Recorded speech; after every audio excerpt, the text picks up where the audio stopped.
All righty. Well, good morning.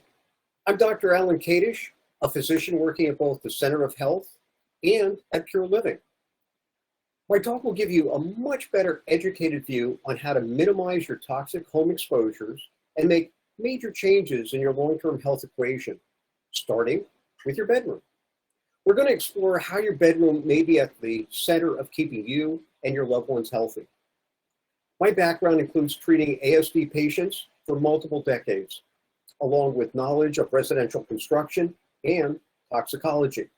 Now, you may be thinking these are very different skill sets. However, they're important components that impact your health. At the end of my talk, we're going to invite you to get a free chapter of our new book, Pure Beginnings, A Couple's Guide to a Clean and Healthy Pregnancy. And if you're not contemplating a pregnancy or pregnant, no worries. The book goes into details that we cover in today's talk and will be an excellent guide to improving your family's health.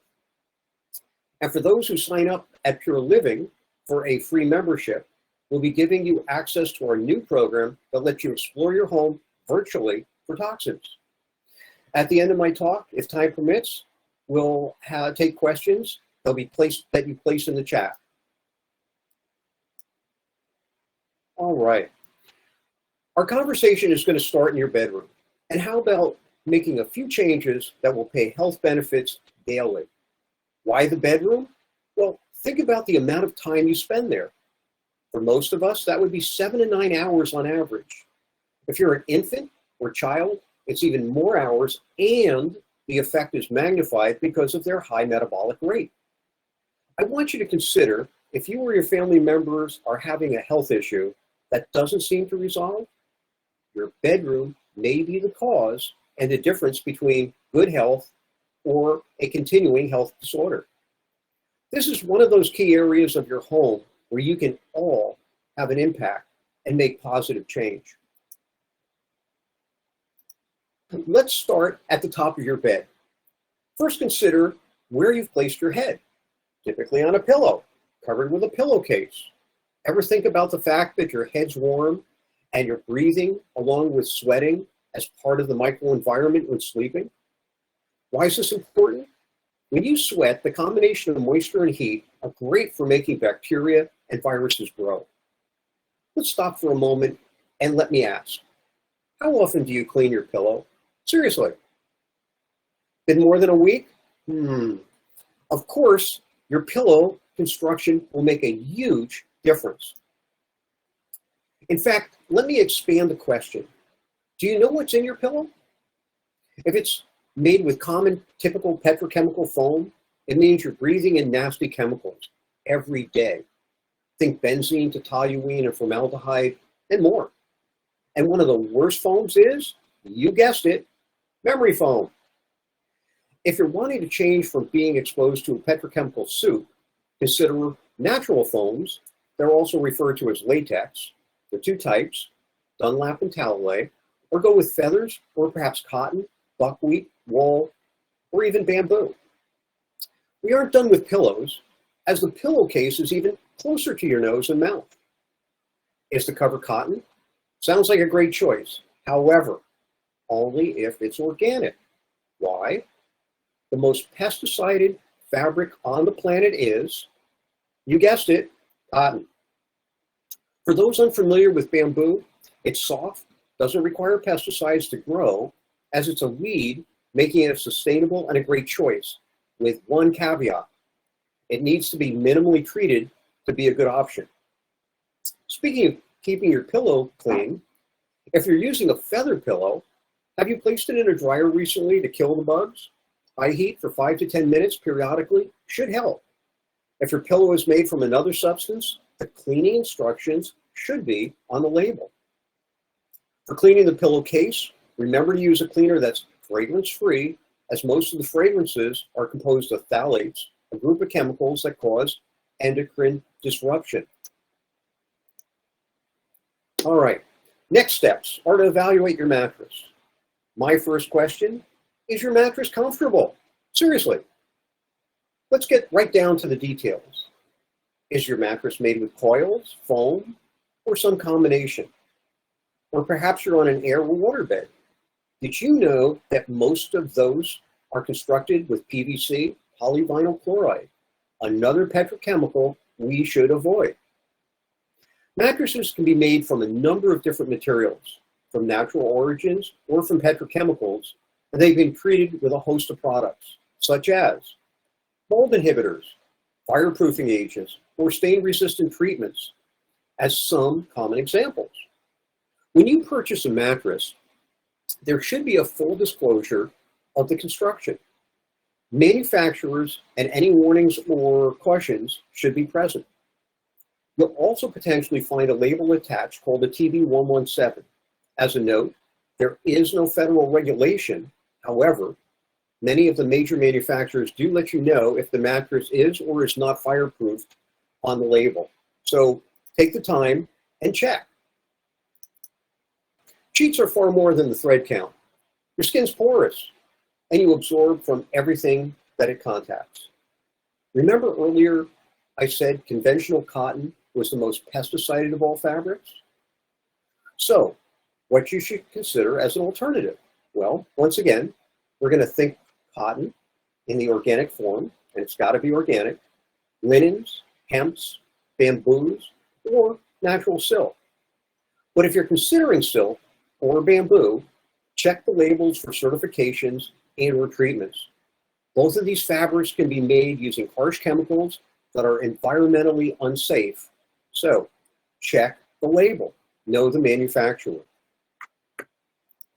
All right, let's talk about bed frames. What's the composition of your bed frame? Is it metal, wood, fabric, or perhaps a combination? For wood products, the finish and the type of wood is important. You don't want one that's been covered in urethanes or other outgassing coatings. The next question, is the wood fiberboard or is it made of solid wood? For metal frames, perhaps it's powder coated, which is best, as painted frames can also be an issue because they outgas nasty VOCs, the volatile organic chemicals. For fabric covered, it becomes a bit more complex. Again, is the fabric organic and the support real, engineered wood, or cardboard? Your nose may give you the first hint of issues. When you first purchased the frame, did you notice any odors? If it's been too long, consider an air test of the room, which is both inexpensive and accurate.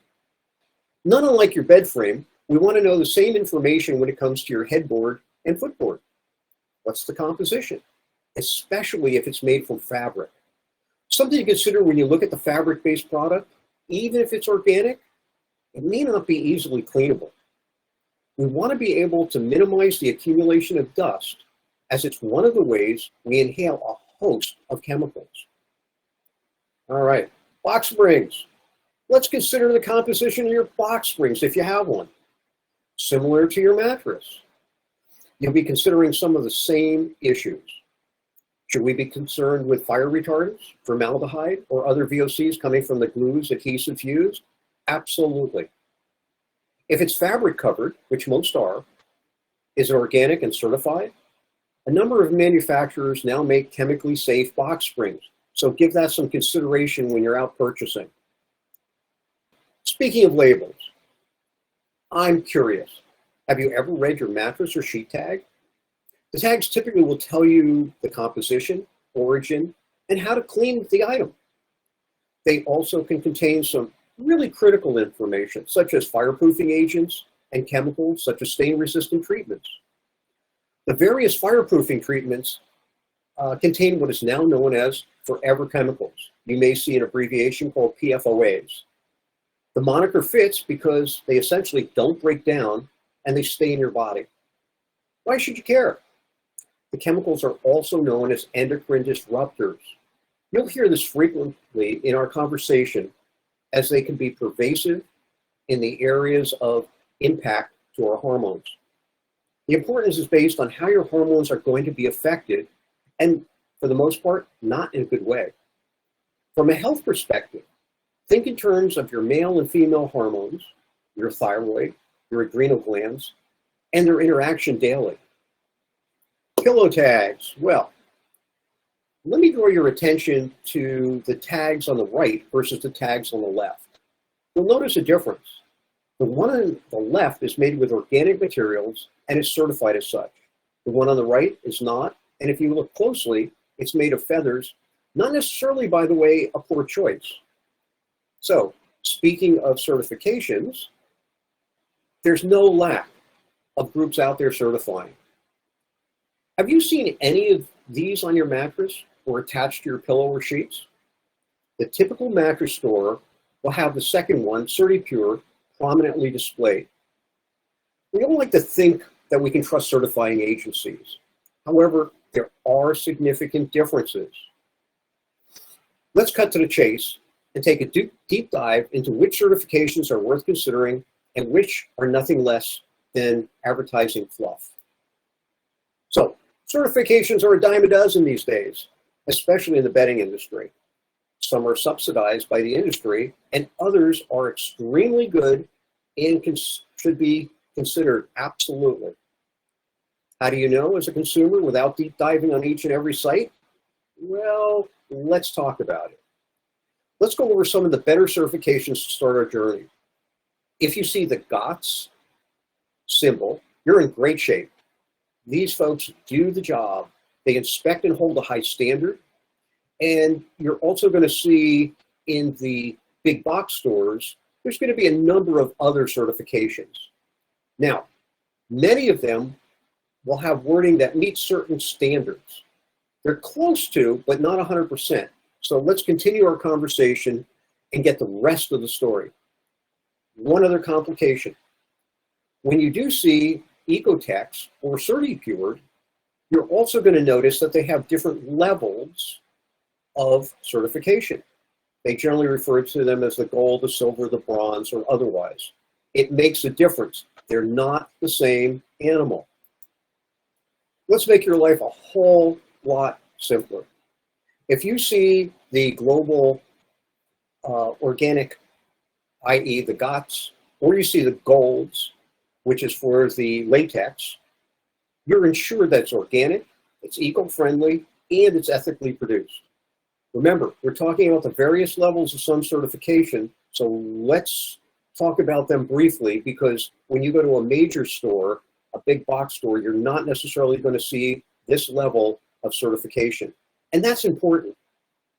So, the Oratec, it's a mushmash of various levels. They have 5 levels typically that you're going to see. Without going into much detail on this, they make a difference. They're not the same.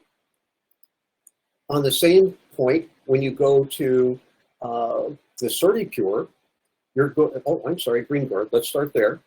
Once again, 4 levels. Now, not to confuse things even further, let's go to the next one, which will be your CertiPure. Obviously, you can see they're not the same. What are you looking for? You're looking for the gold. If you're going to use this certification, you're looking for the gold level to at least be better than. Good enough? Well, not really, as this is a moniker used by the industry. So, 100% difference in the VOCs, that's huge. There's issues with sustainability and social responsibility not covered by the majority of the certifications. And again, remember, I was focusing on the main one, which is the industry, CertiPure. All right, let's change gears for a moment. Remember, we're still in the bedroom. What's in your closet? I'll bet you've got clothes and shoes and leather goods, and possibly some other materials. Well, most people don't think of those as affecting your health. We're going to talk about it. Did you polish your shoes? Did you know that 90% of all shoe polishes contain petrochemical distillates that affect your body? The 2 most common chemicals used are naphtha and kerosene. Seriously, you don't want to be exposed to those chemicals daily, as they're carcinogens. That means they cause cancer. Have you treated your leather goods to a good cleaning and oiling? What'd you use? There are a number of natural solutions that actually can be helpful. Some of them include citrus-based products. Others actually use even bananas. Yep, the oil in bananas can be helpful. And yes, it does impart a smell, so I'm not suggesting that. I'm just bringing that to your attention. All right, let's talk about your clothing. Did you ever think about how your clothing got so colorful? Well, the problem with our clothing is that many of them are treated with certain types of, in this case, dyes, synthetic dyes, that are both carcinogenic and mutagenic. That means it changes the cells in ways that can cause you disease. It can also cause allergic reaction. Maybe you've purchased a piece of clothing and had that experience. Bottom line, one of the things that you're looking for is, remember, if you see something that says wrinkle-free, waterproof, heat or stain resistant, they're probably pretty poor choices because they're, chemically speaking, treated. Now, you'll also see another tag that I've placed here, which is from Ecotech. This is a new certification on clothing. It's not ideal, but it's awesomely better than where you can find other clothes. So if you see this tag, it's a good start in the right direction. If you want the most eco-friendly, non-toxic products, again, the GOTS certification is another one to consider. Let's backtrack a step. We're still in your closet. What about your sneakers and your shoes? Do you ever think about that? We all walk all over the place, and guess what? We track into our homes a host of bacteria and grime. Just the nature of the beast. Did you know that when we check the bottom of shoes, we almost always find E. coli? Not something you really want in your house. So, have you considered cleaning your tennies in the washer? Best option, when you come in the home, ditch your shoes at the door and change into house shoe wear. I'd like to give you a typical example of a patient's dilemma when dealing with her home and her health. Oh, and before we go there, let's talk about something else that might still be in your home. Not the smoothest move. I know. Can you deal with the ambiance difference when it comes to candles and incense?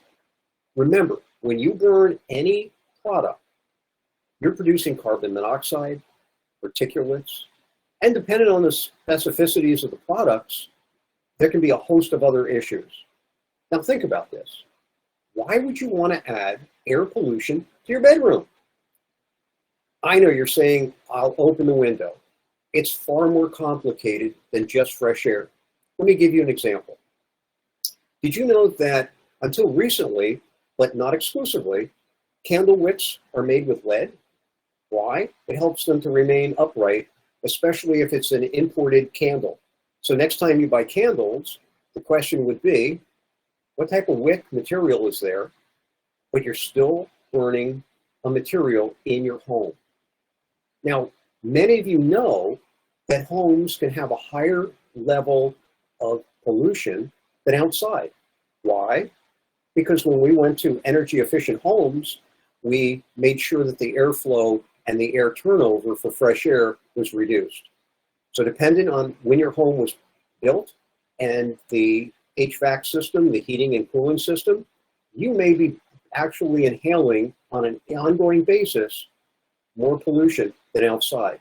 So candles and incense, bad idea unless you're using LED candles. Let's expand our conversation when it comes to your bedroom by taking a look at what one of my patients found in their home. This is a great example of where you really have to think outside the box. Now, this is not a trick question. What's in your garage? Well, I'm going to make an assumption, probably your car, a lawnmower, gasoline-powered equipment, some paint, maybe even some solvents and adhesives. If your bedroom's over the garage, or your home is attached to the garage, you may be exposed to a serious health concern. Seriously. I'll bet you haven't checked your air in your bedroom. All right, let's backtrack. Where is your living space relative to your garage? Let me show you an example from one of my clients and what happened with a patient of mine. Initially, what we said was, we don't understand why you're as ill as you are. So the first step was to do a test, in this case, a urine test. And we wanted to find out what was coming out of her body on a regular daily basis and literally have a clue. Much to our surprise, you'll see her benzene and xylene, two petrochemicals, were off the chart. Now, the laboratory measurement is reflective of her current exposure, what's happening today. Now, next step, what do we do following this information? Well, the question is, how do we know where it came from? Well, we tested the air. I want to spend a few moments talking about air testing, as this is an incredibly simple, easy method of being able to effectively say, how do I know what I'm breathing daily? This little device that you're seeing here is simply an air pump. There is a glass tube that you place into the device, you turn it on, it's battery powered, and for a number of hours, it samples the air.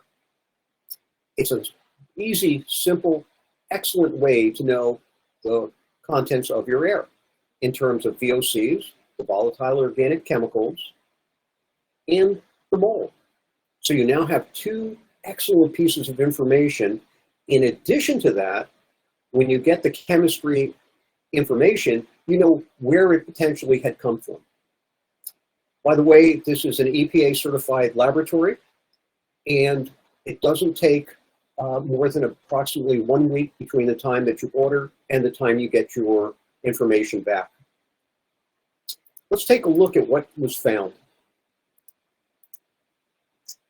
You'll see here in colored, and it's a multi-page report that really does break down the information here. But the takeaway from her environment was that she was being exposed to gasoline, paints, and alcohol in her air in her bedroom. Now, backtracking a step, in addition to what she had in terms of her normal, typical home, she also informed me that 3 years ago, they had done remediation in her home, put new flooring in, new paint, and a host of other upgrades. So this is taking, after 3 years, what's going on, where are those components, and how do we trace this? Now you'll notice that she is finding that her VOCs are elevated. And when I say elevated, we want the least amount. When it's elevated, you're in deep kimchi. It is more than time to address the issue and say, hey, we have a problem and we need to find solutions. Now, curiously, as I mentioned, her alcohols were elevated. So you would think maybe they have alcoholic beverages in their home, or maybe they use alcohol to clean products or something along those lines. And in checking with her, that wasn't the case.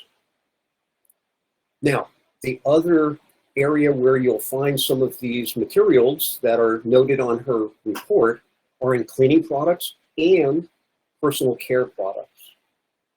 So, as you can imagine, she needs to make some significant changes in her home environment if we're going to have an impact on her health. FYI, one more piece before we leave this and go into the next step. Her husband, unlike her health, has not necessarily declined. He's noted a little bit of impact, but nowhere near the amount that she has. So regardless of the levels, it's all about how you personally respond to the impact of what's taking place. All right, so what are they going to do? Let's talk about solutions.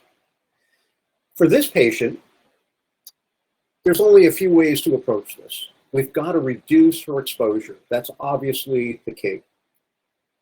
Easiest way for anyone who's got an attached garage or is living literally above the garage, put things outside. Go get a shed. If it's not possible, move the stuff somewhere else or reduce it to the point where it's not there any longer. But the shed is probably the easiest, simplest way to address what really truly is one of her issues. The other she needs to actually think in terms of home building. Her garage, which is directly below her bedroom, needs to be sealed from the rest of the living area. There are sealants that can be used, and they are non-toxic and natural without adding to the VOCs. Then the next piece is, how do you know whether or not the airflow, we know at this point the airflow for her home was definitely going into her bedroom. That we do know. But what about your home? Quick question. If there's a door between your garage and your home, have you ever noticed how much dirt and other materials go which direction? Have you ever smelled the garage materials? Maybe you've put your car in there. These are things that you can start looking for and addressing. So if the airflow is going the wrong way, absolutely positively into your home, we know that you're getting a toxic exposure. All right, so then the next step for this patient is to, in fact, review the air quality, which we will do in the next couple of weeks. This was a current patient who literally just found out that she's having these types of problems on a consistent basis. All right, let's talk about your bedroom, because we have an opportunity to seriously make a difference. One of the first things I ask my patients to do, take an inventory. By an inventory, what do I mean? You've just seen some easy pictures of a bedroom, whether it's your bed, your mattresses, your box springs, your frames, etc. Expand that inventory. What else would you want to know about what's in your environment? Well, perhaps you have a side table. Again, is it real wood, solid wood, coated? Think in terms of walking through your home environment from your bedroom and going, what do I actually have in my bedroom? So an easy list can be generated. Then the next step is, have you taken some time to really look at the materials? So easy way to do this, we're going to talk about a couple of very simple methods that you can use consistently to know, are you having issues with your bedroom? Your nose and your eyes are going to be some of the absolutely most appropriate ways to know things. So let me challenge you. Sometime today, I want you to leave your home. Walk outside, hopefully it's fresh air. Spend however long you can spend, 15 to 30 minutes is adequate. And then what I'd like you to do is I'd like you to take a deep breath, exhale completely, and then walk in your home. So you've got the door closed, you've exhaled, you'll walk in your home. What do I want you to do? Use your nose. I want you to immediately take a nice deep breath. What do you smell? If you have one of those very sensitive noses, and you know who I'm speaking of to, and you should be able to make a definitive, what did I smell? Pets, food, chemicals, something that sets you in motion and says, what's going on? The problem with our noses is that everybody's different. So some people will smell much more acutely than others. So if your nose is not the good nose for this, engage someone else you know who seems to smell everything. Doesn't matter. Whoever they are, it's going to be helpful. So grab a friend if your nose doesn't do the job. If you walk into your home and you smell one of those components we just identified, especially if it's a chemical smell, then I'd encourage you absolutely to think in terms of what's in my air, let's do an air test. And before we're done, as a note, it's literally under a couple $100 to do this test with accuracy, and you can go to the Pure Living site and find under the air quality products the material that you need. It's very straightforward. All right, next step. You've made this inventory. What do you do with it?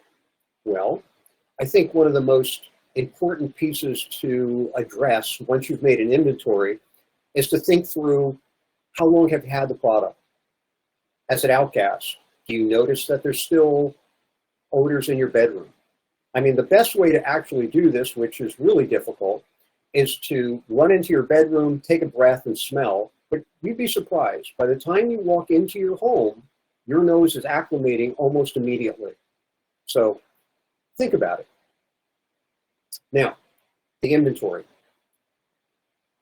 Anything that's fragranced, whether it's a air freshener, whether it's the incense we spoke of, whether it's the various candles or other incendiary materials, think in terms of your side cabinets. Are you using fragrance products? Even if it says natural fragrance, it's still a fragrance. Yes, I know many of them are non-toxic, but there are exceptions even in the natural realm. So walk through the drawers, make an inventory. Is there something that may be appropriate to place elsewhere in your home? Remember, you're in your bedroom for 7 to 9 hours a day being exposed to those chemicals. Less is better. All right, we've done our inventory. There are some incredibly good sites that will allow you to determine, are those products good, bad, or indifferent? So we're going to talk about a few of those. A couple of really excellent sites that you're going to be able to access. The Environmental Working Group, the EWG moniker, it's ewg.org, is one of the best sites where you can take a look and see, is that in fact an issue for you? Are you finding that the composition of the material in your, say, cream, your skin cream, is toxic? It's a really good reference point. I encourage you to take a look at that. The other piece that you always can go to is pureliving.com. Easy. We've got quite a bit of information there, not as extensive, but another easy site where you can get natural products that in fact have been vetted. The second group that I really highly recommend is called what'sinproducts.com. Okay, one more time, what'sinproducts.com. So, two really excellent references that are easy to use and very available. They're free. Encourage you to go through your list of products and make sense of this. Now, with that said, we want to make an offer to you, in fact, multiple offers, so that you can really take advantage of understanding what's in your bedroom, is it affecting my health, and what can we do about it? We're going to offer anyone who signs up at Pure Living with our membership, which is free, there is no cost, upcoming book that we have coming to bear. It's called The Pure Beginnings, A Couple's Guide to Clean and Healthy Pregnancy. I appreciate that if you're not thinking about a pregnancy, but you're looking in the direction of how do I make my house more comfortable and healthy, it's got lots of chapters there. We're going to be offering some free chapters, sections within the book. And we also have a new piece coming to Pure Living. It is a virtual walkthrough of a home that identifies all the areas that you'll need to look at to really truly make a safer home. It should be present within the week. Everyone and anyone who signs up for this in our membership, which again is free, will be getting an offering to be able to use that and be able to truly make the change in their home. With that, I'd like to stop our recording and take some questions and see if we can't bring you a whole lot closer to a healthy home. All right, first question. The first question is, how do we address getting an air quality test, and is it accurate? A couple things to say about that. If you go to Pure Living, you'll be able to find that directly. In fact, let me eliminate our talk here. Thank you for your patience, much appreciated. And I see we have a number of questions. So let me start with taking a few of those. My house is not connected with a garage. Is there any concerns that I should put into play? Great question. No. Well, yes and no. Think about all the products that you put in a garage. Most of them are toxic, quite frankly, whether it's the gasoline or the paints or the other things that we always throw there. One of the key pieces, good ventilation, especially if you're working within the garage. Obviously, never start your car in a garage. Well, never let it idle. Have the door open before you start your car. Those are some of the considerations. So simple, easy, that's a good starting point. If your heating and cooling system, another question, if my heating and cooling system are in my garage, that's a problem. So that's a big issue. You will find that some HVAC systems are placed within the garage. Boy, this is not going where we want as quickly as I hoped for your pure living. Here we go. If your heating and cooling system air handler is in your garage, that is really problematic. Admittedly, that is a very, very big problem. My suggestion at that point is to, again, remove the offending agents, bring them out into a shed or outside of your area. Absolutely, positively, don't be leaving yourself exposed. That's the first piece. Second piece, there should be, depending on the year your home was built, an air intake that brings in fresh air. Now, if your home is older, it probably doesn't have that. And when I say older, that could be literally in the 2000s, mid-2000s was when there was a major change. If you're unfamiliar with what I'm discussing, absolutely positively hire an HVAC individual, call someone who does your heating and air conditioning, and ask them to evaluate. Typically, you'll see there's a tube or some other intake that brings in fresh air from under an eave in your home, and it should be placed with a filter preferentially. If that's the case, you can modulate how much fresh air gets into your home. If your home is much newer, the good news, if your home has been built in the last 2, maybe 5 years maximum, you're going to see that there are heat recovery units and energy recovery units that allow for mixing of air on a consistent basis and are really, really much, much, much more appropriate, and less toxic materials will enter your home. It still needs to be sealed, and there should be good sealing because you probably noticed that there are different types of filters placed throughout your home. Next question. Filters. Great question. So you've probably gone to a big box store and noticed that there are a litany of types of filters, and they have different numbers associated with them, talking about how much air materials and what size materials they're going to capture. Most of your current, and when I say current, I mean, again, last 10 plus years worth of heating and cooling units, assuming you're using, as an example, a heat pump or something that is working to circulate your air appropriately, will have a number of types of filters. First, if you can see through the filter, throw it away. Throw it away. It's absolutely doing you no good. And many of them are made with fiberglass, so you have to be really careful. So throw that one away. Good filters will have a different numeric, generally between 11 to 13. You'll see a number that refers to its ability to capture small particles. The smallest particles are the most dangerous. So it's to our advantage to actually get a filter that has a higher number. There's a downside. And again, when you talk to your individual who does your heating and air conditioning, they will tell you that some restrict the flow of air. Well, that's going to put a strain on your system and may not be ideal.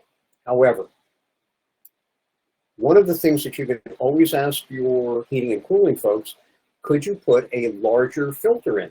And when I say larger, not so much in terms of the height and width, but in terms of the diameter. Many filters come, the 1 inch are the typical. Those are the ones most of us will experience, and they work fine. But then they also make thicker filters that have more absorptive area and don't restrict the airflow. Ask your heating and cooling guy. I know we're getting in the weeds here a bit, but it's important to clearly clean your air. So, have you checked your filters? Are you in an area that's significantly polluted? Inner city, near a highway, near any construction, as examples? Another piece that would be helpful. How would you know if your home has a lot of particulates floating around? Guess what? Your finger does the walking. How easy is this? I want you to go to a bookcase, and what I'd like you to do is put your finger around the top. How much dust do you accumulate? Why do I ask you to do that? Well, typically, it's not unusual if your home is either not sealed well, you're attracting a lot of materials in, that could be your pets, could be a litany of possibility. So an easy, simple way to approach that is to seal the home, find the leaks, deal with your heating and cooling system as best as possible, and use good filters. But an easy line that I ask all my patients, how much dust is present in your home? Now, why am I focusing on dust? Most folks don't appreciate that dust in general is going to get into your lungs, and if it's really small materials, it's actually going to become part of your bodily systems and affect them dramatically. Clean air is absolutely essential. Now let's go back to your bedroom for a moment, because I see another question here asking about the dust in the bedroom. Think about any and all of your furnishings. We're using them regularly. Well, what happens? We abrase the surface by getting into, say, the mattress. You're going to have some abrasion, and some of it's going to fluff off. You probably noticed that below your bed, there's dust bunnies. Well, it turns out that those dust bunnies, in part, were the breakdown products from your bedding, which means the mattress, the box spring, to a lessened amount. It could be your headboard and other areas. All of those materials become airborne periodically. We don't want to breathe them. It turns out that some of the endocrine disruptors we've been discussing are actually getting into your system directly from the dust. So, a couple of things to think about with dusting, some pretty obvious pieces. One, if you wet mop, you'll disturb the dust that much less. Second, do you have a really, and when I say really, I mean really good vacuum system? Best vacuum system, built in, and the stuff goes outside in your garage or elsewhere. Second best, a HEPA-based vacuum cleaner. Now I'm going to blow a typical myth here that people don't recognize, but if you're in the industry, you actually appreciate that when someone says to you, do we have a HEPA-based vacuum cleaner, there's only a couple of companies in the world that actually make real HEPA-based filters that go to the high level, which is the 99% levels, not the 95% levels. And by the way, you can still call it HEPA, of removing the 2.5 parts per million, that's the size of the particles, materials, or smaller. There's only two manufacturers, SIBO and Miele.